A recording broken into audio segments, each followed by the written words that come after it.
Well, thank you very much. Thank you. Thank you, Pam, very much. What a job you're doing. And it's a true honor to be with you today. This is a storied hall, if there ever was one. And based on the crowd, I think we broke the all-time record. But as we begin a proud new chapter in the chronicles of American justice, this really is something. We're turning the page on 4 long years of corruption, weaponization, and surrender to violent criminals, and we're restoring fair, equal, and impartial justice under the constitutional rule of law. And you're the people that are doing it. Very, very proud of all of you. Under the Trump administration, the DOJ and the FBI will once again become the premier crime-fighting agencies on the face of the earth. People ask me, what am I going to do about law enforcement all the time? The fake news back there, they're asking me that all the time. What am I going to do? And when are you going to do it? And I answer them by saying I've already done most of it by appointing the people that I've appointed. They're sitting right here. They've done most of it. I don't do it, they do it. Right, Pam? I think, oh, you are so tough, they just don't know yet. Let me begin by congratulating the incredible people who will lead these historic reforms. And we start with somebody that you just saw, Pam Bondi. She's extraordinary, and I've known her very well for a long time.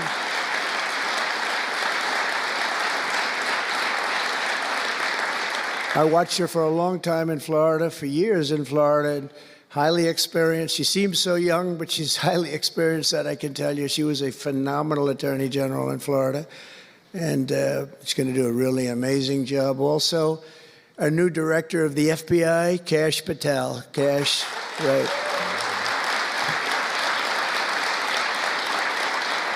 A man that I'm very proud of. I've known him and Emil for a long time under tremendous pressure. I saw these guys under some of the most corrupt judges. It's not even imaginable how corrupt they were. And these guys never wilted. They were not shy. They fought. They weren't afraid, and they were brilliant. Deputy Attorney General Todd Blanche and Principal Associate Deputy Attorney Emil Beauvais. And thank you both very much. Right. Great people. They're great people. The Chief of Staff, who's so highly respected, Chad Mizell. Thank you, Chad. Chad? Yeah. Thank you, Chad.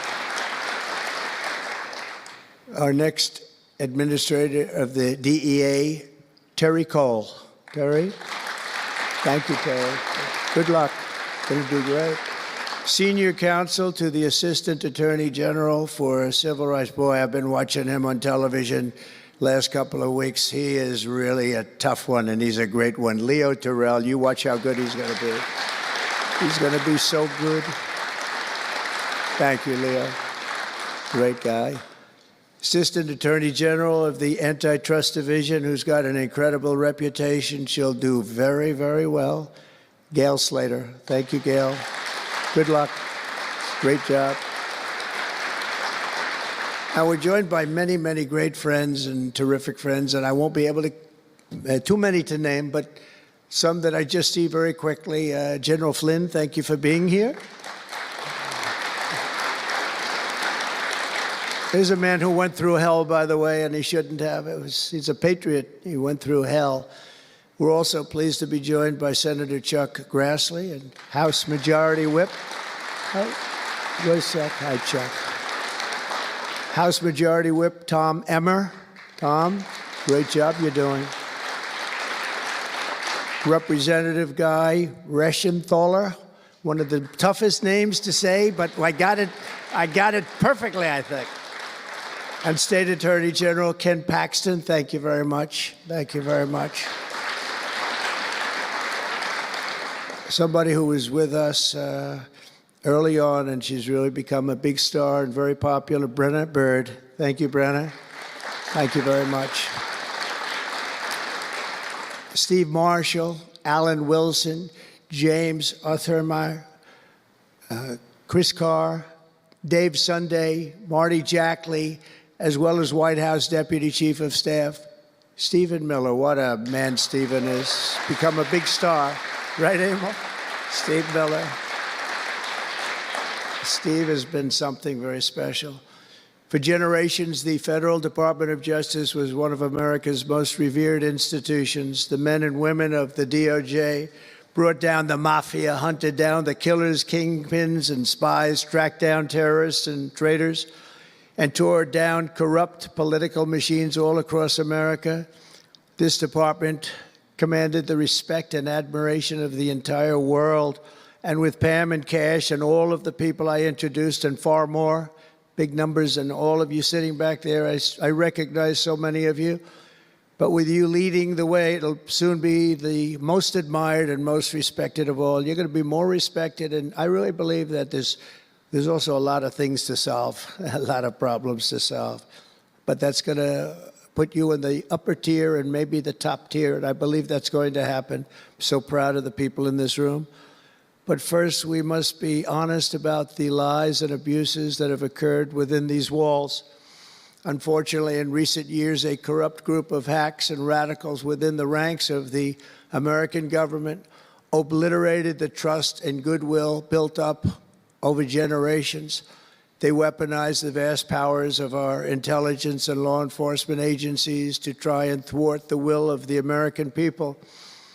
You remember the 51 intelligence agents that said, as an example, that Hunter Biden's laptop from hell came from Russia when they knew it came right from his bedroom. They knew that. It was a big lie, and they knew it so well. They spied on my campaign, launched one hoax and disinformation operation after another, broke the law on a colossal scale, persecuted my family, staff, and supporters, raided my home, Mar-a-Lago, and did everything within their power to prevent me from becoming the President of the United States. With the help of radicals like Mark Elias, Mark Pomerantz, and these are people that nobody's ever seen anything like it. So many others, but these are people that are bad people, really bad people. They tried to turn America into a corrupt, communist, and third world country. But in the end, the thugs failed and the truth won. Freedom won, justice won, democracy won, and above all, the American people won. There could be no more heinous betrayal of American values than to use the law to terrorize the innocent and reward the wicked. And that's what they were doing at a level that's never been seen before. And it's exactly what you saw with Joe Biden, Merrick Garland, and their cronies to do the building of the last 4 years. What they've ripped down is incalculable. But what you're going to build up is likewise something that will be breaking all sorts of records. They set loose violent criminals while targeting patriotic parents at school board meetings. They dropped charges against Antifa and Hamas supporters while labeling traditional Catholics as domestic terrorists. The Catholics, we did very well with the Catholic vote, so I want to thank them for that. They really did, record numbers. I would say, what's with the Catholics? They're really after the Catholics, so I don't know. They were after a lot of people. Maybe they didn't even know why. They imported illegal alien murderers, drug dealers, and child predators from all over the world to come into our country while putting elderly Christians and pro-life activists on trial for singing hymns and for saying prayers. They went to jail for that. Our predecessors turned this Department of Justice into the Department of Injustice. But I stand before you today to declare that those days are over, and they are never going to come back. They're never coming back.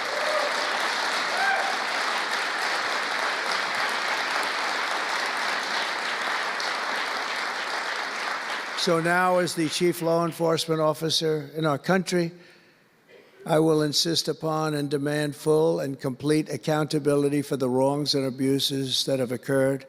The American people have given us a mandate like few people thought possible. We won every single swing state. We won the popular vote by millions and millions of people. We won districts 2,750. Think of that, 2,750 districts compared to 505. So we want it at levels that have, I don't believe, ever seen before. That's the one where you see the map of the United States and it's all red. Red for Republican, not for communist. Red for Republican.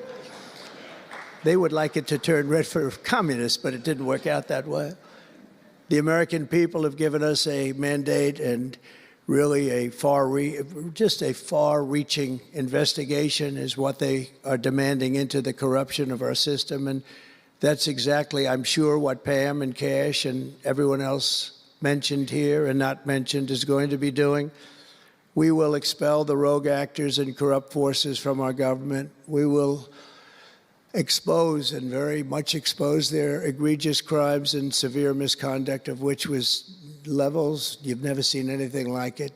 It's going to be legendary. It's going to also be legendary for the people that are able to seek it out and bring justice. We will restore the scales of justice in America, and we will ensure that such abuses never happen again in our country.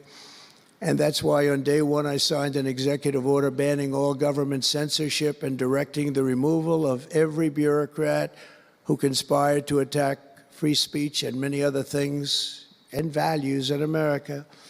My administration stripped the security clearances of the disgraced intelligence agents who lied about Hunter Biden's laptop from hell.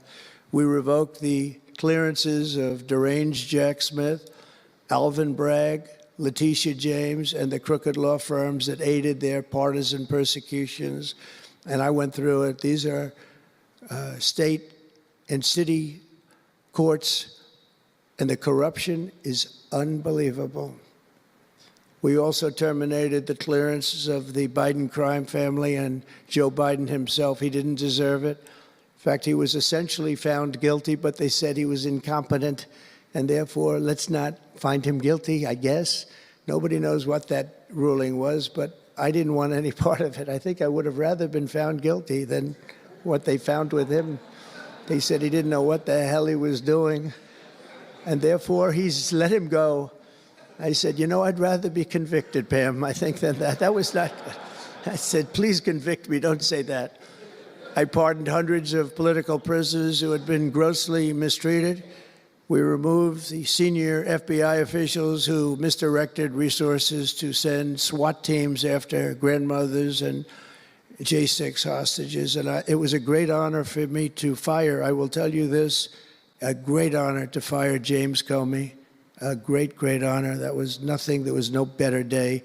A lot of people said, oh, that's too bad you did that. And they said, that's going to be, and you know what? A year later, they said, that actually saved the administration, because the level of corrupt things that we learned after that turned out to be that they were doing, in fact, really bad things. He was a terrible person, did terrible things, and persecuted people, and all in the guise of being an angel, but he wasn't an angel. We created a brand new DOJ task force and anti-Christian bias, and under Director Patel, we're getting the FBI agents out of the headquarters in Washington, D.C., and back on the streets in pursuit of dangerous criminals where they belong and where they want to be. And, you know, you have that big FBI building, and it's a very big building, and they were going to build an FBI headquarters 3 hours away in Maryland, a liberal state, but that has no bearing on what I'm about to say, but we're going to stop it. Not going to let that happen. We're going to build another big FBI building right where it is, which would have been the right place, because the FBI and the DOJ have to be near each other. You can't that's one thing I did learn from this persecution. The FBI and the DOJ work together. Now, in my case, they work together for bad purposes, but they do. They were always together. So how can you have one that's 3 hours away? But one thing I said to Cash, well, we're going to get a great building built. It's going to be a magnificent building. He said, sir, we don't need that kind of room. I said, what do you mean? He said, I'm just going to take a old Department of Commerce building that's about 25% the size, and that's what I need. We're going to have the best staff that you've ever seen, and that's what I need. It's in a nice location, but I don't need that big building. Why don't you just sell the site to somebody, and we're going to be very happy. And they want to have far fewer people, but we also want to have them in D.C., and if for no other reason, we like having law enforcement walking the streets of our capital, because when the bad guys are out there and they see there's an FBI agent, that's the ultimate in law enforcement, and they're not going to be acting so bad. We're cleaning up our city. We're cleaning up this great capital, and we're not going to have crime, and we're not going to stand for crime.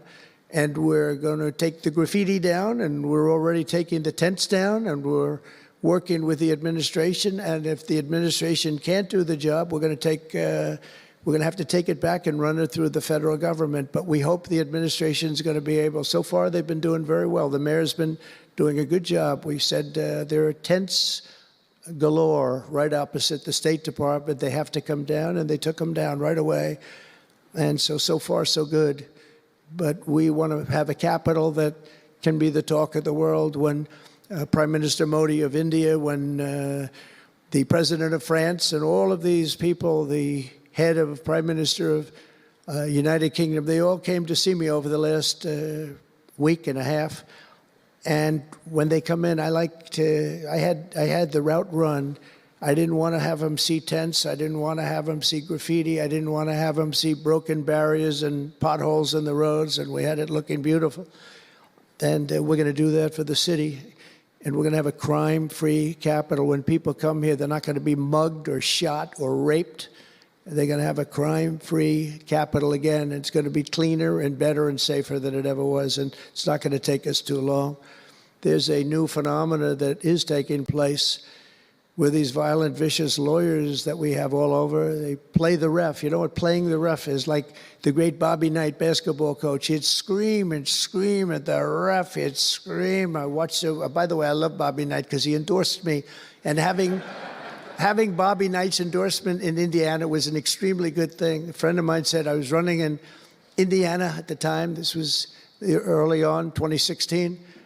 And I was doing great, but a friend came up and said, "Do you know Bobby Knight?" I said, "No, I don't, but I hear he was a tough cookie." He said, not only tough, he was beyond tough, but he's the most popular guy you can imagine. It turned out he wanted to endorse me. He called me about 2 years before. He said, "Sir, I'd like to endorse you." I said, "Is this really Bobby Knight?" I said, "It's me." I could tell it was Bobby Knight. He had been known for throwing the chair across the court and slapping a player. Can't do things like that, right? And the man that came in fired him. He was a new administrator for the college. That guy didn't last very long. They were like 14-0, and they fired Coach Knight. That was not good, but he had a little chip in his shoulder. But he loved Trump, and he came in, and he said, "I'd love to endorse you." He said, "If you ever run, please call me." So he said, "You know Bobby Knight?" I said, "Well, I don't know him," but he called me a couple of years ago. It was an amazing phenomenon. I took his number, and on each side of my desk in New York, I had stacks of paper, like nice and neat, but about 2 feet high each.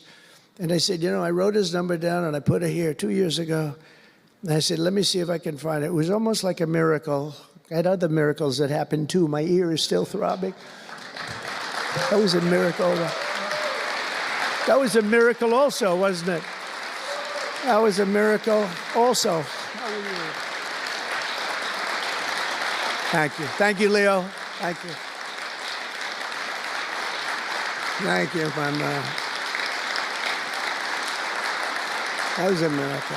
Anyway, okay, that's very nice, thank you. But, so he said, Bobby Knight. So I said, I put his name down and I wrote it down. It's in one of these stacks. I lifted up. There would have to be 2,000 to 3,000 pages in each stack. I lifted it up, the first one, had no idea.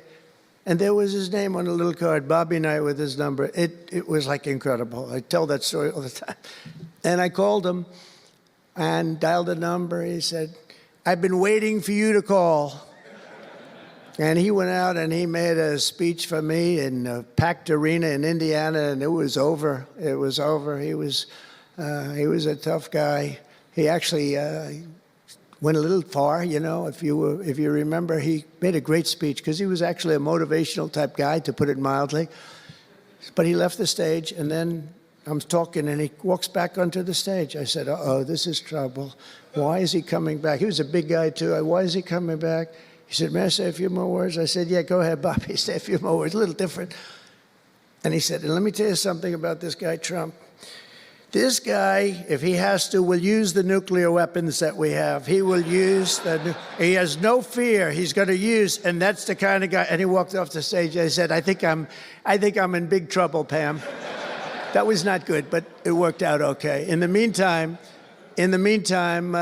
we won the state in a landslide, and it was great, and it was just an amazing period of time. But this is the most amazing period of time. I think this is more amazing. What's taken place is more amazing. I think it's more consequential, and if we do the job, one of the big media outlets said what we did was the most consequential election in the last 129 years. Well, if we do the job that we're all capable of doing, I think it's going to prove to be that and then some. And that's what we want to do. We have a real big shot at making this country so great, so great. What happened to our country was so sad. What they've done in 4 years to our country with the borders, with Afghanistan, the most embarrassing period of time, allowing the Russian situation, it was never going to happen with Ukraine.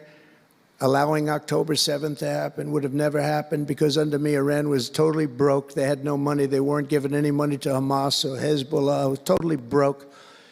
But allowing inflation, look at what inflation's done to people, been so devastating. And now you see that, by the way, price of eggs is down 35% in the last week and a half. We're doing a good job. Brooke is doing a good job. Brooke Rollins and everybody. And inflation's down, interest rates are down, gasoline has come down to a level that we haven't seen in a long time. All things that we wanted to do, because then everything else is going to be coming down. We want it to come down. We want bacon to come down, and groceries, a term I used to use. It's sort of an old-fashioned term, but I used to use it on the campaign trail, those last 90 perfect, beautiful days. We just hit it. And I want to thank Susie. You have done a great job, Susie Wiles. Great job, Susie. A big magazine just named her the most powerful woman in the world, and that's okay with me. She is the most powerful woman. You think about it, John, right? The most powerful woman in the world, but she's great.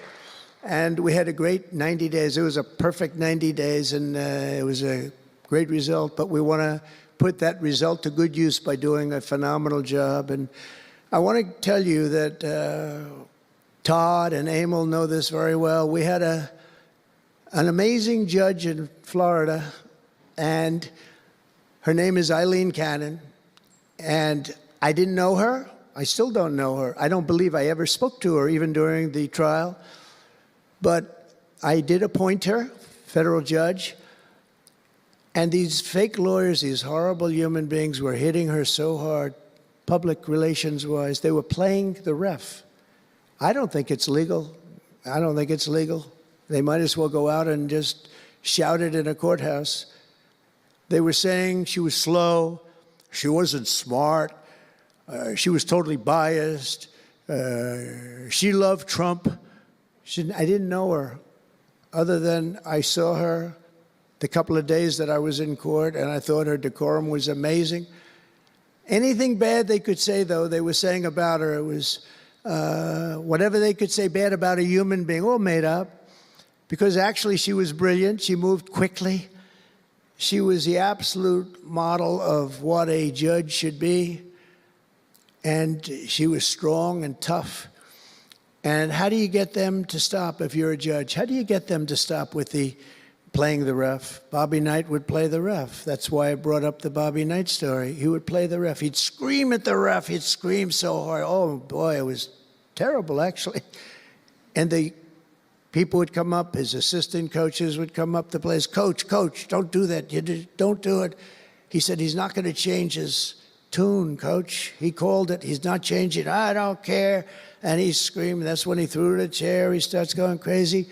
And he said, no, he's not going to change this time, but he's going to change for the next play. And sure as hell he did. You know, Bobby, by the way, had the last undefeated team in basketball. And relatively speaking, you know, he had a team. He always had a team. He never had that. Well, he had a couple of great players, obviously, some top NBA players, but very few relatively. He had a team, but he won the national championship 3 times. But he had the last undefeated team in basketball. And he would play the ref, and he would scream at him. He knew exactly what he was doing. They're doing the same thing. He said, no, he's not going to change now, but he's going to change for the next one. That's what he wanted to do. He wanted to scare the hell. They wanted to scare the hell out of the judges, and they do it. And how do you stop it if you're a judge? Because you want to go home, you have a family, you have children, and the New York Times will write whatever these people say, and the Washington Post, and the Wall Street Journal, and MSDNC, and the fake news CNN, and ABC, CBS, and NBC, and they'll write whatever they say. And what do you do to get rid of it? You convict Trump. All you have to do is be really tough on him and ultimately convict him, and they leave you alone. It's totally illegal what they do. I just hope you can all watch for it, but it's totally illegal. And it was so unfair what they were doing to her. But they do it all the time with judges. But in her case, she was very courageous, and it only made her angry. Wouldn't you say? It just made her angry. She didn't like it. A lot of them say, oh, please don't say that about me. My family, what's my husband going to say? What's my wife going to say, or my kids? Please don't say that. And it had absolutely no impact on her in the case against me, which was a case, I will not use a bad word. I promised my wife I would never use a bad word, so just a little bad. The case against me was bullshit.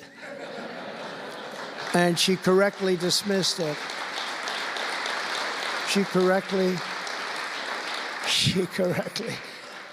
look at Emil, he's looking, he said, that's interesting. But these two guys were warriors. You got a warrior here. You got two warriors, I can tell you that. You got a whole bunch of them. But, and they wouldn't quit. They wouldn't take no for an answer. They just wouldn't quit. These two people right up here, and some others that are involved with it indirectly. And what the lawyers do is they're doing it to the Supreme Court justices, hoping that they'll be overcome by the horrible things they say about them. They say things about Supreme Court justices and judges that are just horrible. They're playing the ref. Remember the way they treated Justice Thomas and Justice Alito and Justice Kavanaugh, Justice Gorsuch.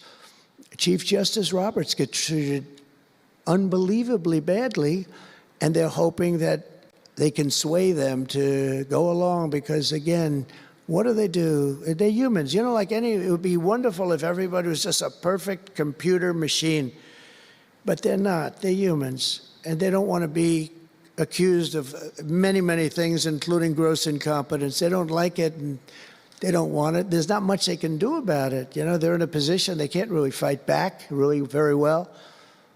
And so what they do is sometimes they get weak. I would say a majority, maybe, of the times. That's why I'm so impressed with Judge Cannon in Florida, how strong she was, how she held up. It actually made her more resolute than anything I've seen. I mean, it was amazing because they were hitting her so hard. It was so sad to watch this. But it's sad what they do to other judges. It's very sad what they do to the Supreme Court. And a lot of the judges that I had, if you look at them, they take tremendous abuse in the New York Times and the Washington Post, all of the different networks. They take such abuse. And honestly, very simply, they're afraid of bad publicity. They don't want bad publicity. And it's truly interference, in my opinion, and it should be illegal, and it probably is illegal in some form. There's no difference than speaking to a judge or shouting to a judge or doing whatever you have to do in a courthouse. They're doing it behind the back. They're usually doing it anonymously. They're saying anonymously, off the record, the judge is no good, but everybody knows where it's coming from. And it's totally coordinated. It's a campaign, and it's by the same scum that you have been dealing with for years, like guys like Andrew Weissman, deranged Jack Smith. There's a guy named Norm Eisen. I don't even know what he looks like. His name is Norm Eisen of Crew. He's been after me for 9 years. Now, Crew is a charitable organization. And the reason I'm saying this, Todd, is I'm only going to get one chance to say this. But these are bad people. I don't know who he is. I don't know what he looks like. But everything I read is Norm Eisen of Crew. And Crew is a charitable organization. And that's a political thing. His sole life is to get Donald Trump. And he's been vicious and violent. and he's trying, and he probably had pretty good success over the years. But with me, how did he do? I think I'm president. Am I here because I'm president? But we had to take all of that abuse. Even during the trials, we had to take tremendous abuse. Like, these wonderful guys, they're not legitimate people. They're horrible people. They're scum. And you have to know that. And you're going to have these cases where you can't allow yourselves to be deflected. You just can't let it happen. You have such a higher calling. And I believe that CNN and MSDNC, who literally write 97.6% bad about me, are political arms of the Democrat Party. And in my opinion, they're really corrupt and they're illegal. What they do is illegal. It makes no difference how big a victory I had. I can have the biggest victory in history. It makes no difference what kind of a failure the other side has. These people are going to go after me. And I said it during the big speech on Tuesday night. I said about Democrats, and I don't like that. I have great respect, by the way, for what Schumer did today. He went out and he said that I'm going to have to vote with the Republicans because it's the right thing to do. I couldn't believe what I heard. But, I think he's going to get some credit for it. I think. Let's see what happens tonight with the big vote as it comes. But these networks and these newspapers are really no different than a highly paid political operative. And it has to stop. It has to be illegal. It's influencing judges, and it's really changing law, and it just cannot be legal. I don't believe it's legal. And they do it in total coordination with each other. And everything we do, we're restoring law, restoring order, and restoring public safety in America. That's what we want to do. And we're bringing honor and integrity and accountability back to the highest levels of the FBI, DOJ, and throughout our government. We're bringing our country back faster than anyone ever thought possible. We're working so hard at doing it, and we want fairness in the courts. The courts are a big factor. The elections, which were totally rigged, are a big factor. We have to have honest elections. We have to have borders, and we have to have courts and law that's fair. Well, we're not going to have a country. Crooked Joe Biden got us into a real mess with Russia and everything else he did, frankly, but he didn't know about it, and he, generally speaking, signed it with AutoPen. So how would he know?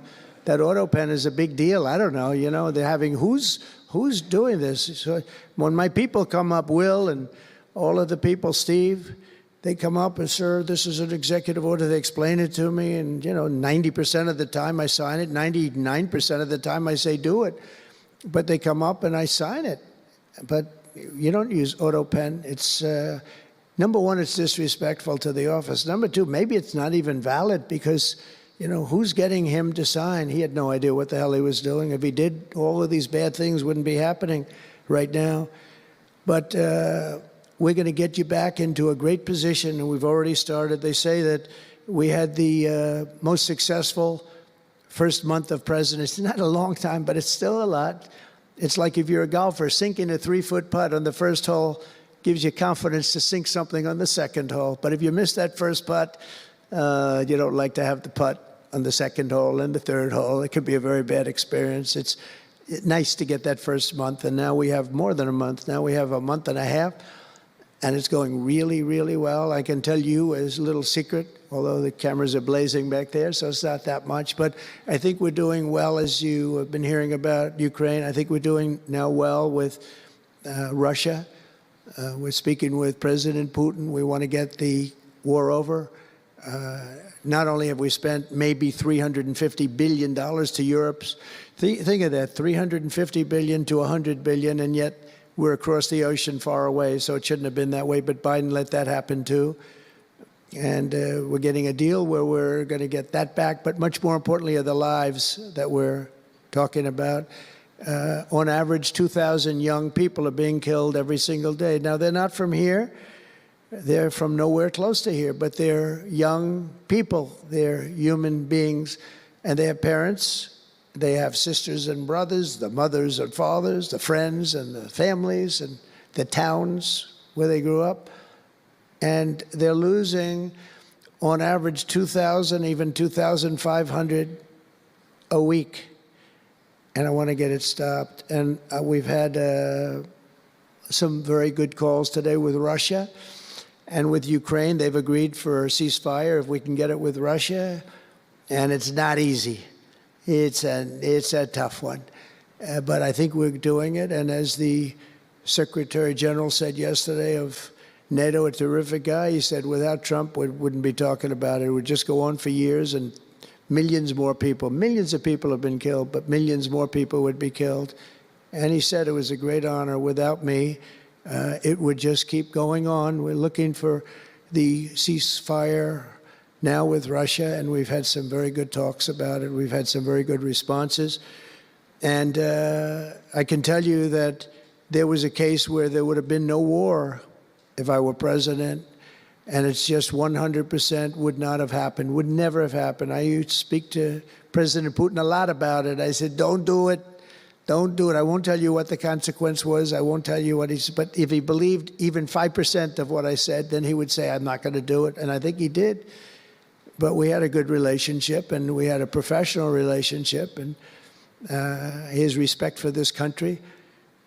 And I think we've had some very good results. So, I haven't been able to say that to anybody else. I haven't wanted to say it until just before I came here. I got some pretty good news. So, but we have to see what happens. It's still a long way to go. The fighting is unbelievable. Russia has a large group of Ukrainian soldiers, as we speak, surrounded and in grave danger. They've been able to surround them. They're in grave danger. Biden should have never let this war happen. First of all, you don't want to pick on somebody that's a lot larger than you, even with the money. There's a lot of money that we gave them and a lot of equipment. We make the best military equipment in the world, but even with all of that, it's unbelievable. Right now, you have a lot of Ukrainian soldiers that are encircled and in grave danger, and I've asked them not to kill those soldiers, please, not to kill those soldiers. We don't want them killed. It's such a shame to see what's happened. A thing like that would have never happened. Inflation would have never happened. October 7th would have never happened. Israel, Iran had no money. They were totally broke. Think of it. They had no money to give to anybody. They were totally broke. And within a short period of time, as soon as Biden came in, he took out all the sanctions. And China and everybody else that wasn't buying oil from Iran was buying it at levels that they never spent before. And it was a sad thing. And if you look at Afghanistan, that was probably what got Putin started, because when he looked at how horribly we looked, I think the most embarrassing day, not that we got out because we were getting out. I would have been out faster than them. I was the one that got it down to the right level. But we would have kept Bagram, the big Air Force base. We would have kept it. Right now, China occupies Bagram. And the reason we would have kept it is because they were 1 hour away from where China has and builds its nuclear missiles and weapons. And they gave that up. At the dark of night, they left the lights on, and they left the dogs behind, by the way. A lot of people say, what about all the dogs? They had a lot of dogs, and they left the dogs behind. And what a shame, what a shame. The way we got out, I think it was the most humiliating time in the history of our country. The way it happened, not that we were getting out, because we wanted to get out, but we would have gotten out with dignity and strength. And what a difference a rigged and crooked election had on our country when you think about it. And the people who did this to us should go to jail. They should go to jail. So I just want to say God bless America, because we have to say God bless. We're lucky we're still here, frankly. And this whole thing could lead, I think we have it. I think we have it. But this could lead to World War III very easily. Could very easily lead to World War III, but I think we're in pretty good shape, a lot better than we were before we got involved, that I can tell you. That was heading into World War III territory, and that would have been a war like no other because of nuclear weapons and other types of weapons that people you don't even want to know about. But as many of you do know, well, we're focused on persecuting, and these people were really focused on persecuting Republicans. The last administration presided over the worst increase in violent crime in our country in many, many decades. We had levels of violence and crime, and a lot of it had to do with the illegal immigrants that came in. Remember when I used to complain about it? Because I knew how tough they were, how mean they were. And they said, no, people that come into our country are all wonderful people. No, they're not wonderful. These are stone-cold killers. These are killers like, they make our killers look nice by comparison. They make our killers look nice. These are rough, tough people with the tattoos all over their face. Historically speaking, I don't want to discriminate against anybody, but historically speaking, they're not going to be the head of any major bank that we know of. These are rough people. These are rough killer people, and they allowed them in by the millions. In major cities like New York, Chicago, and Washington, mothers can't walk their children to the park without fear of being shot or killed or raped or anything. Women can't ride the subway without worrying that a hoodlum will shove them onto the train tracks. In New York, it's happened twice in the last couple of weeks. They're standing there, a perfect Wall Street gentleman in one case, and another person who was a worker, good worker, electrician, gets pushed into a train going 45 miles an hour just prior to the train, not stopping, going to go through that. I know the stations very well. I used to take the subway. I used to feel safe. When I was young, I'd go to my parents would drop me off at the subway. I'd take the subway to my school. Can you believe it? Today, they wouldn't be doing that. And we want to get a country back maybe where you can do that again, Pam. But it's so sad to see what's taking place. Under the Biden regime, average monthly homicides increased by 14%. Property crime rose tremendously. Violent crime went up at least 37% that they know of. Rape soared by 42%. Car theft rose by 48%. And robberies surged to 63 to 100%. They don't even know what the number is. And I have no higher mission as President of the United States than to end this killing and stop this law-breaking and to making America safe again. And that's what you're all about in this room. We want to protect Americans, and we protect everybody that's in our country, American or not American. We want to have a safe and proud country. We're joined today by dozens of police officers, sheriffs and sheriff's deputies from all across the country. My message to these law enforcement heroes is simple. With me in the White House, you once again have a president who will always have your back, will always have your back.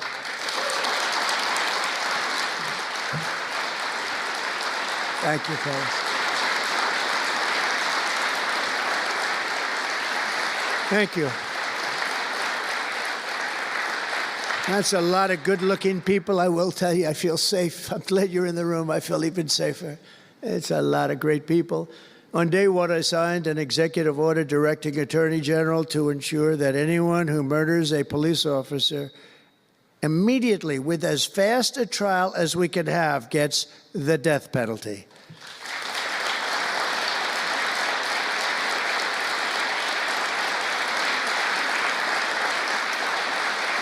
And last month, I fired all the radical left pro-crime U.S. attorneys appointed by Joe Biden. There were so many that were bad. And I know there were some that were probably very good, but there were so many that were so bad and so evil, so corrupt. Instead of having Marxist prosecutors who want to put police officers in handcuffs and go after a police officer rather than a criminal, I appointed patriotic, tough-on-crime warriors who will partner with police to put dangerous offenders behind bars, put them in jail. We're fully reviving 1033 program to provide state and local law enforcement with surplus military equipment, that we have so much of it. I did it in my last administration, and I remember Obama wouldn't do it. He wouldn't do it before me, would not do it, because he thought it made them look too strong, too military. I said, no, that's what I want them to look like. I want them to look strong. And it was protective, defensive equipment. We had billions of dollars. I gave it out, and now I'm going to have a chance to give it out again. They didn't want to do it with Biden, and Biden didn't know why. I didn't, if they would have asked him, he wouldn't have been able to answer the question. He could never answer a question. They said my press conference yesterday was longer than all of Biden's press conferences put together for the last 4 years. And I don't know if that's true, but it was close. And perhaps most importantly, we're securing our border and repelling the invasion of America. We have, you see the numbers have come down. So, and Tom Homan and Christie were have been incredible. Kristi Noem, Secretary, she's done great. And Tom Homan is, I don't know if Tom Homan's here, but wherever he may be, I think he's chasing people out of our country. If he was here, I'd almost be disappointed. What are you doing, Tom? But he's a fantastic guy, and he's a brave guy. Over the past 4 years, other countries emptied out their prisons and jails, mental institutions, and insane asylums, and sent the killers, drug smugglers, and bloodthirsty inmates from the filthiest dungeons of the world straight into the USA. An open border. We had an open border policy. Anybody could come in, no matter what you were, no matter where you came from, no matter what you looked like, no matter what you were doing, no matter what you did, no matter how many people you murdered, you could come right into our country. We have murderers right now walking the streets. We're joined today by Tammy Nobles, whose 20-year-old daughter, Kayla, was attacked in her home 3 years ago, horrifically assaulted and strangled to death by an illegal alien MS-13 monster set loose into our country under the open border Biden regime. Kayla was one of countless American victims ripped away from their families by the open border policies of that administration. And we're also joined by Kayla's stepfather, Jeremiah, and several other courageous angel families here today. And I'd love you to all just stand up and take a bow, because you are incredible people. Please. Thank you. Thank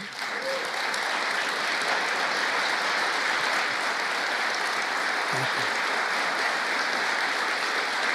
Thank you.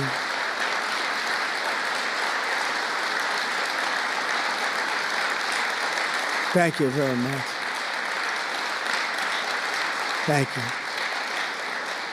But I want you to know that we are working every day to expel these savages from our country and ensure that what happened to your loved ones will never happen again. So their legacy is going to be a great one. Thank you all very much. We appreciate it. On day one of my administration, I declared a national emergency on our southern border. In our first full month in office, we achieved the lowest level of illegal border crossings ever recorded, okay? Even lower than 4 years ago. For years, Democrats and the media kept saying that we needed new legislation. We had to have new legislation. We needed it immediately, and I never had legislation. I had the best border in the history of our country for almost 4 years. And by the time I got out, we had the lowest numbers ever. My favorite chart of all time was brought down that day. And on that chart said we had the lowest numbers ever. But it turned out that we really didn't need new legislation. All you needed was a new president.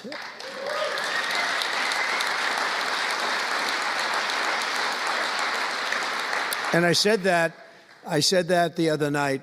That's all you needed was a new president saying, close the borders, because the Border Patrol is unbelievable, ICE is unbelievable, and all of our law enforcement is just incredible. All of you guys are amazing, and the people of our country respect you and they love you. And a lot of times you don't hear that because you have to listen to the fake news back there, but they have great respect for you. So I just want you to know that. And you know, that includes our fire departments too.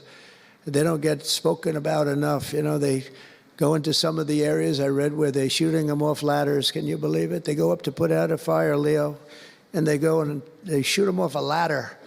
It's just unbelievable. These firemen and women are incredible. So I want to put them in the same category because they're just incredible. I also like that the fact they voted for me like at 94%. So I have to mention them. I have no choice, right?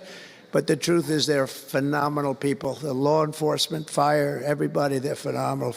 Basically first responders, because that's what they are. They're first responders. And we're ending the migrant occupation of America. And what we're doing now is we're liberating our cities and our suburbs and our towns. And you see a big difference. I'm getting calls all the time from even leaders of other countries saying, sir, the whole world feels liberated now. It feels like there's a light over America, but there's a light over the whole world. I hear that so much. It's so nice to hear, too. And I feel it. I mean, I feel it. I look at it. I see the polls. I don't know if the polls are right, but they're certainly very good. I'll take them right now.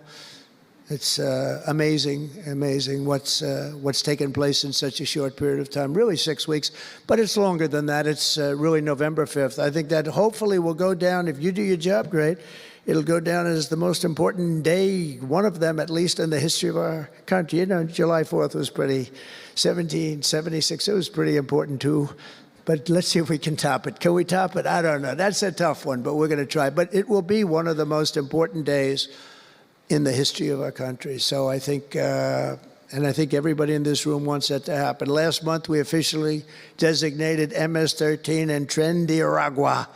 That's the Venezuelan gang, the toughest gang, they say, in the world, and the Mexican drug cartels as foreign terrorist organizations. That's a big deal. Nobody wanted to do that in the past.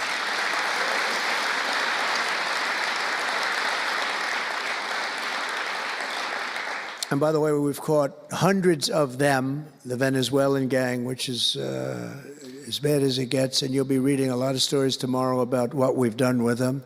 And you'll be very impressed, and you'll feel a lot safer, too, because they are a vicious group. They went into Colorado. They took over areas of Colorado. They sort of were like me. They were in the real estate business, but they didn't go out and get financing. They just took over a building and kept it. And they said to the tenants, get the hell out of here. One man called the police, and they cut off his fingers. And they say, you call again, your other fingers, and you call a third time, and you're dead. These are tough people and bad people, and we're getting them out of our country. And some are so bad, we don't want to get them out. We have to put them in jail because we don't want to even take a chance that they can come back. Thanks to our efforts, Mexico recently handed over 29 of the biggest cartel leaders, including the depraved kingpin charged with the 1985 murder of DE agent Kiki Camarena. And that was a big deal, if you know. They've been looking for this person for years, many years, and we got him. This evil killer will be now prosecuted to the fullest extent of the law. And we know that, well, it's, let's put it this way, I have to be nice. It's a very strong case. We're stopping the criminals pouring across our borders at record levels, and we're also stopping the massive quantities of deadly drugs. In 2023 alone, drug overdoses killed more Americans in 12 months than they did during the entire decade between 1980 and 1990, so 10 times more, but it's much higher than that. More Americans died from fentanyl last year than died in the Korean War, or the Iraq War, the Afghanistan War, all of them combined. That's why I've placed large tariffs on Mexico, Canada, and China, and they will remain in place until these deadly poisons stop pouring into our country. And I will tell you, as soon as I put on the tariffs on Mexico, Canada, and China, unbelievable results have been seen in the last few weeks. Unbelievable results. They weren't happy about it. You probably read they weren't happy, but they are working like hell to end it. They weren't working very hard before I did that. With us today is a brave mother and advocate, Ann Fundner, who lost her beautiful 15-year-old son, Weston, to fentanyl. And Ann, if you would, I'd like to ask you to come up and say a few words, please. Thank you. Thank you.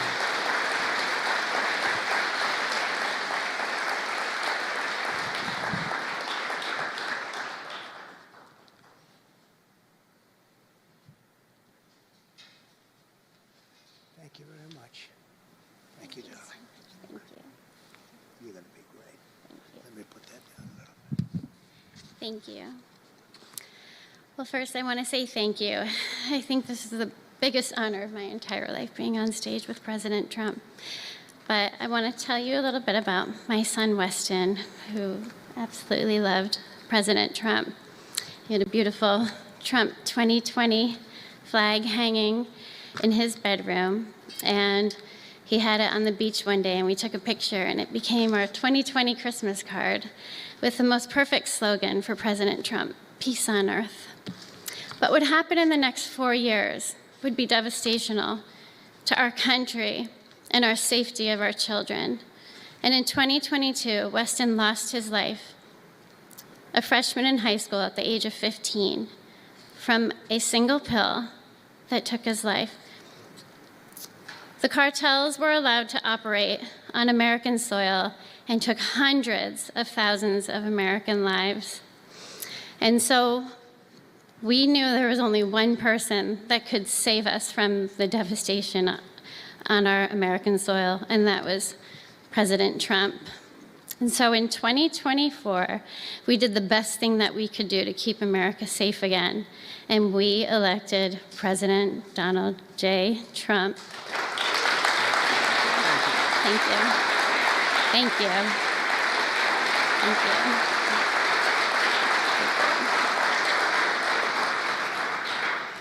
Thank you. And he's done everything that he has promised. We have a 98% decrease in border crossings. And he has labeled the terrorist cartels terrorist organizations. And he has instilled tariffs because there is no price on human life. And so I feel like I can speak for the entire fentanyl fighting community when I say thank you to President Trump, and thank you to Pam Bondi and everyone out here who is fighting this fight. God bless you. God bless you, President Trump. And God bless America. Thank you. He's up watching you. He's up there watching you. And he's so proud of Mom.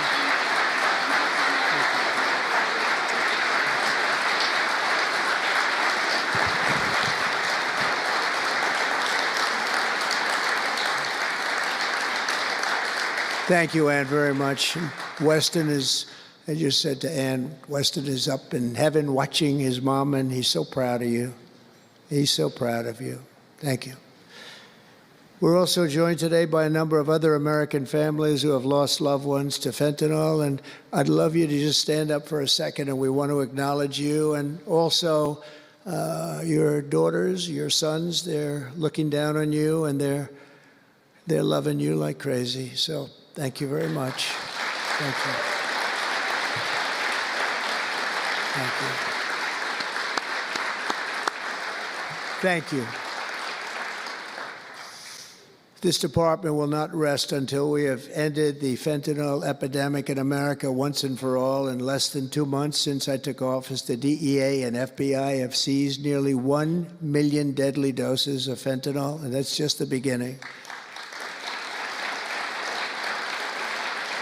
At my direction and working with Pam and everybody else, we've launched an all-out war on fentanyl traffickers, and it's a war that we're going to win. We're going to win this war. I spoke with the president of Mexico, very nice woman, very fine woman, and I said, let me ask you, you're sending a lot of drugs into our country. We're not liking it at all. Can't do that.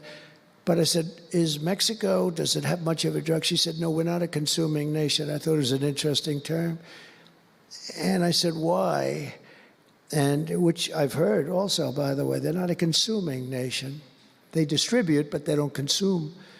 But I said, why are you not a consumer? Well, we're very close with family. I said, so we're very close with family, too. I mean, our families are being devastated, and we're just as close. Why else? She said, well, we spend a lot of money on advertising saying how bad drugs are. They're very rough ads. They show the skin falling off and the teeth falling out and going blind and losing hair and everything that these things do. That you look like you just came out of a horrible concentration camp. And she said it was, they're rough ads. And it's not often that I feel I've learned something from a phone call, because I've had a lot of phone calls over my life. But I realized right then and there what a great idea that is. And we have hired Susie, a great person, who did a lot of our campaign work, and we've come up with an advertising campaign that's, I think, really incredible. More than anything else, it's terrible to watch. Terrible to watch. It's the only way it's going to work. And I would be, because we got the numbers down, 18% would have a blue ribbon committee headed by the First Lady of the United States, who everyone loves, and some of her friends. And, you know, they work so hard, but it's a tough deal. They're dealing with very smart and very vicious people. You know, some of those businesses, those cartels, are run better than any business in America. They say they're run incredibly, not just here. They all over the world. They're run like a major business, but in many cases better.